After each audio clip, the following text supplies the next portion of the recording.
So you were talking about dude, you have yourself a deal. Let's continue. Where's it? This is usually that's what I'll do. Now you're all probably wondering where our Chinese bad guys are. There's been plenty of time for them to cause lots of damage, but as you'll soon see, they don't really ever reach their potential. So what have they been doing? Well, let's see. First, Jojo grabs a young nurse who's either on her smoke break or on her way to get some liquid medication from the local bar, and in the bar, he drags her into an alley while Sandow stands lookout. Our loathsome assassin has one arm around the girl's arms and waist, and he's holding a knife to her throat with his free hand. He asks her where the girl is, and assures her that she says he will kill her. The nurse says she's on the 5th floor, room 112 or something. And he says, "Why didn't you say so? Just say so, you fool." And that makes me think of he's like Alvin Knox from Star Wars Until the End of Time, except not as cool. Later, Jojo is climbing up the main rain gutter of the hospital, while Sandow stands lookout. Notice a pattern here? Sandow barely does anything. Anyway, right before getting to the 5th floor windows, our loathsome assassin looks through the 4th floor windows, and that's when he sees our hero and main villains and the nurse wheeling the blonde girl thereafter into the elevator. Later, that's when he realizes the nurse, who he did end up killing, by the way, lied to him about where the girl is. The nerves of people. Where's the trust? And in true crappy villain fashion, by the time Jojo is able to shimmy down all 4 floors of rain gutter, our hero and main villains have already piled into those ambulance and are long gone. Our loathsome assassin tells our layabout loser the bad news, and they have no choice but to go back to Pearl and find her out another way to get to the girl before it's too late. And do you see what I mean by when I said that it feels like they are always one step behind? It's not over yet, my friends. All throughout this book, these guys are going to do things that'll make you wonder why they're even in here. And that is something that you never want to have in your story. Now let's get back to our hero and main villain. They're speeding along the freeway in the ambulance, and the sun is setting. Inside the ambulance, the girl everyone is after is still asleep and will stay that way for a good while longer in this book. Our hero and the nurse are still being held at gunpoint by the Russians. Either it's Malik or Hawking J. Leno, or Smirnoff, or other Hawking J. Leno we don't care about as much. Our hero, smooth operator that he is, actually tries to cut a deal with the Russians. He'll stay with the girl and pretend to be her husband, and in any info he gets from her, he'll give to them instead of the commissioner, and all for the low price of 30,000 francs. Both the nurse and the Russians are horrified at this prospect. The nurse because he's supposed to be a hero, but he's not acting like one, and the Russians because he's an agent, but he's not showing the same national pride they would show in his situation, like in his position. Personally, I think it's a scam by your hero to make him look so sleazy that the bad guys don't take him seriously. And it seems to work. They pull off to the side of the road and kick him and the nurse out. They then speed off after telling them that they'll change cars soon, so it's useless to follow them. All seems lost until a car drives up. Inside this car is a fellow CIA agent who says the signal from the homing device is coming in just fine. Our hero and the nurse pile into the car and drive after it. Meanwhile, Malik and his men get into the safe house, and they meet up with another one of James Chase's strength. A strong woman. Literally. Meet Miss Myrna. She's as big and strong as a man and has needle-sharp intelligence. Just like Miss Grissom. Ma Grissom from No Orchestra Blandish. Or is it Grissom? Grissom's easier to say. No, another good thing about her, she and Malik don't get along. She instantly asks him if he was followed, which ticks him off so much they lose his cool. He angrily assures her that that's impossible and she mind her own business, and she, ignoring him, suggests that he gets rid of the car they came in just to be safe. Our Hawking J. Leno takes it well. "This is my operation. Look after the woman. That is your job." 2 henchmen carry the little girl past them and up the front steps at that point. Our She-Hulk, realizing that further argument is useless, is like, whatever, turns and follows them into the house. Malik, realizing that she is right, takes Smirnoff and they go and get rid of the car. I would love to see more banter between these two strong yet different characters, but instead we have to have a page time to dedicate to our useless villains. But enough about that for now. Let's have a play-by-play, CIA style. Our hero and his friend park the car a few blocks away from the Hushin house and call the commissioner to update him on what's going on. He's naturally ticked off about losing the girl, but he calms down a bit when they tell him that they're going to go get her back. They're going to get her back. They hang up the cell phone, or whatever it was, and grab their gas guns and gas masks. Nurse Judy wishes them good luck, and then they run over to the house. Our hero easily knocks out the guy standing watch outside, and then they bust down some doors and spray the knockout gas in. Okay, they call it paralysis gas, but it basically does the same thing, so I'm going to call it knuckle gas from now on. Now, Malik gets Smirnoff our back yet, so the only one still awake and able to defend that place is Myrna. She hides behind the door of the girl's room, holding a wet cloth over her nose and mouth, with one hand and a small gun in the other. Our hero steps into the room, not realizing she's behind him, while the gas goes in too, causing her to cough before she can aim at him. He rolls around and lunges at her. She fires the gun, but it's too late. He's already grabbed her wrist, so the only thing she shot was the ceiling. With our She-Hulk pressed up against the wall, our hero busies himself with trying to get the cloth off of her face with his free hand. In desperation, she lets go of the cloth and punches him in the jaw. That knocks him off of her, but now the gas can do its work. She takes 2 steps towards him and then falls over. And that's her last scene. It's not like she's dead or anything, but we don't never see her again. And as far as last stands go, hers is nowhere near as cool as Ma Grissom's. But with her defeat in possession of the still sleeping Beauty, goes back to our heroes, who quickly carry her down the stairs and out to the car. They put her into the back seat with Nurse Ginny and drive away. See? This could have been a good story. Our heroes are awesome, our main villains are awesome, but now we have to talk about stuff that is not awesome. Our minor villains, ladies and gentlemen. Instead of seeing more...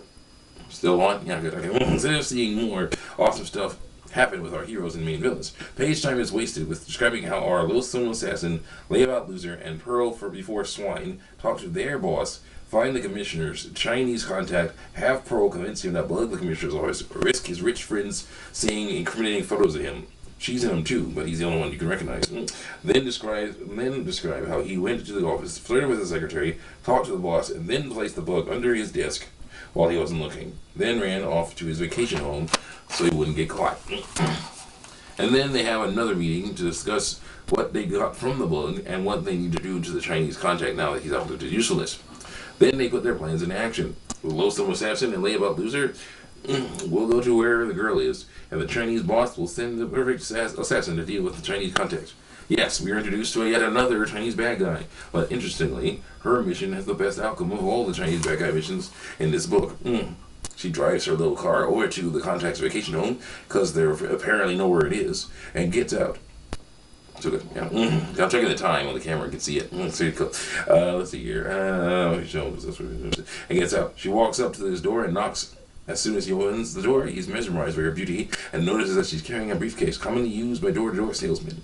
He asks her what she wants, and she tells him that she sells little boxes of detergent, but hasn't had a great day. She begs him to buy a few boxes so that she doesn't have to go back to her boss empty-handed. Smooth talker that he is, he says he'll buy all of them because he's rich, and that they should come inside and talk for a while. She seems to accept his offer and gives him the briefcase. But as soon as he gives her the money, she decides to leave suddenly, despite his protests. Feeling defeated, our Chinese contact closes his door, puts the briefcase on his living room floor on the table. Maybe my cleaning lady can use it, he says to himself.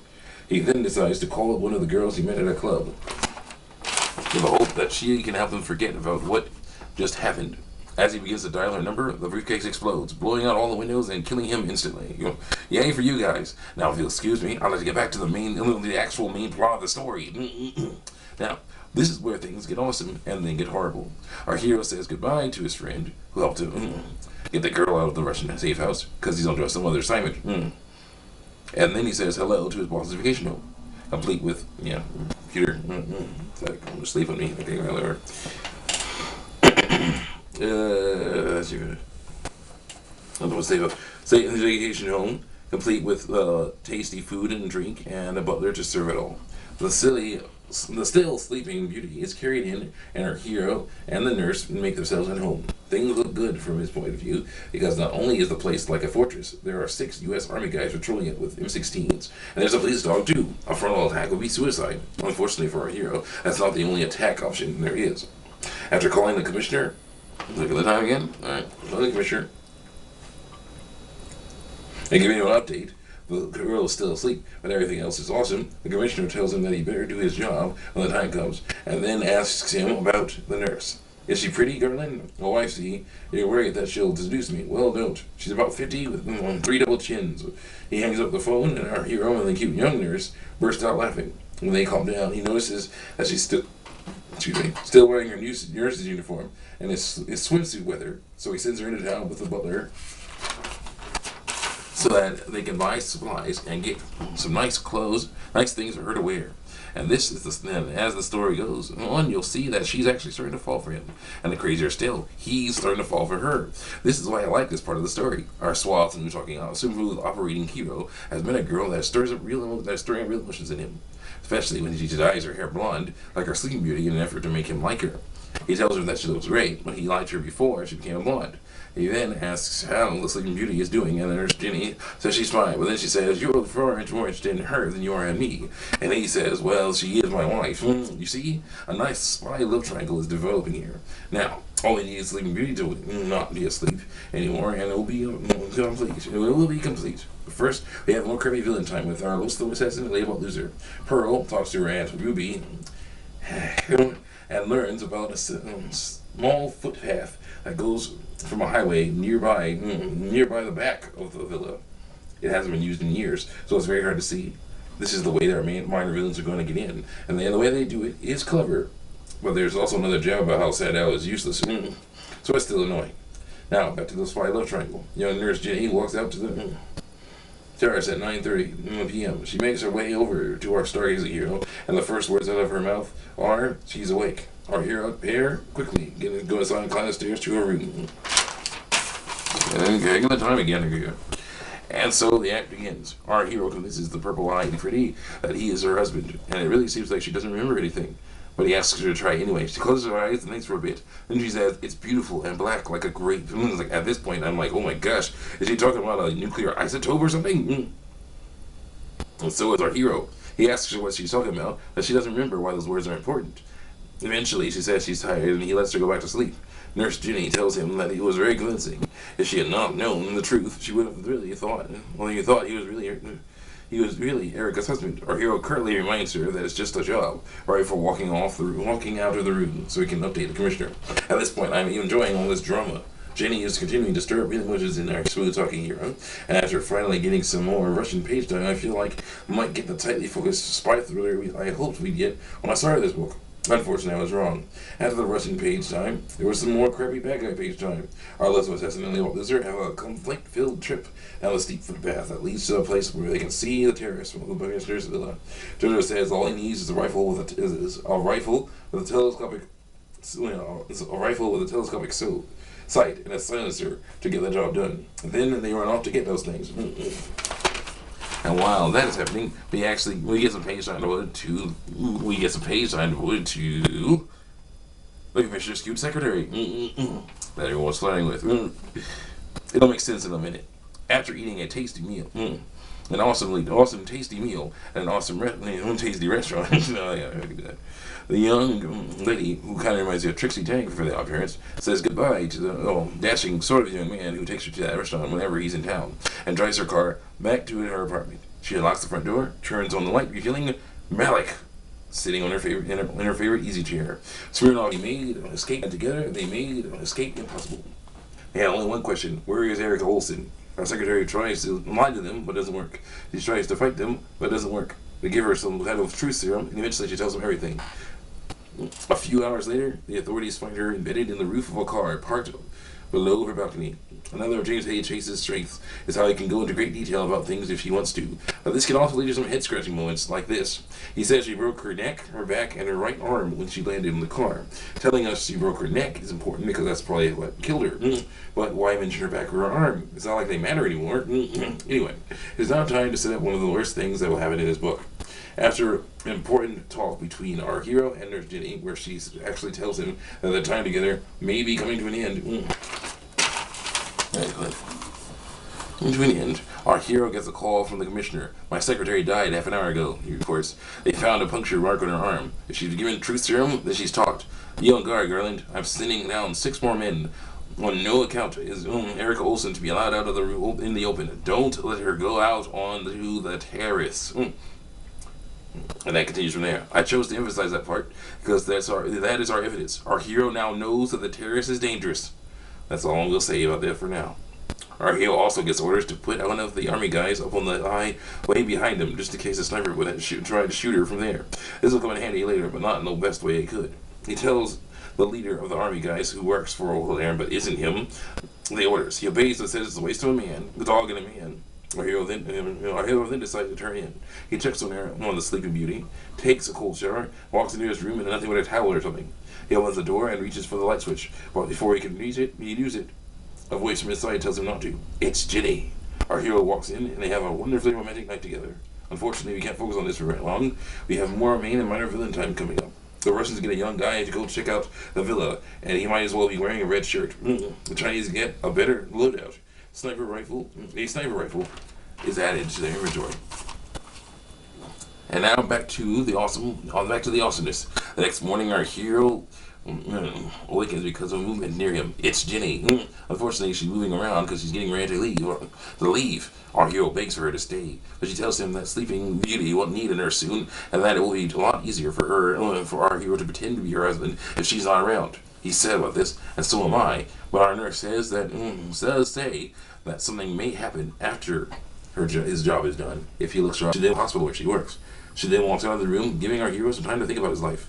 After that, in a nice breakfast, he goes and sees Sleeping Beauty, who's awake now. She wants to go outside, but he makes an awesome medical excuse why she shouldn't. She asks some more questions, and he has awesome answers for all of them. He then decides to turn tables on her and asks her about the awesome trip they took in Peking, China. Peking, China. She stiffens, and he asks her what's wrong. And we'll have to wait till next time to see what the hell she says.